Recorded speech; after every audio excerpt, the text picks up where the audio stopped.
தனது மாணவர் குடியிருப்பொன்றில் 20 வயது மாணவி கொலை செய்யப்பட்ட சம்பவத்தை அடுத்து பாதுகாப்பு அம்சங்களை பலப்படுத்த சைபர்ஜியா பல்கலைக்கழகம் உறுதியளித்துள்ளது.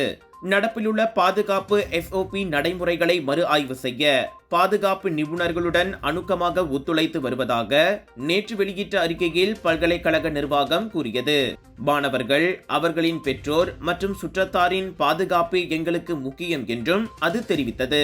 இவ்வேளையில் மாணவியின் மரணம் தொடர்பான போலீஸ் விசாரணைக்கும் பல்கலைக்கழகம் ஒத்துழைத்து வருகிறது.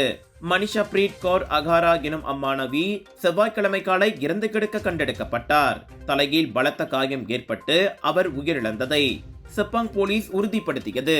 எனினும் பரவலாக கூறப்பட்டது போல் அவர் கற்பழிக்கப்படவில்லை என்றும் போலீஸ் தெளிவுபடுத்தியது.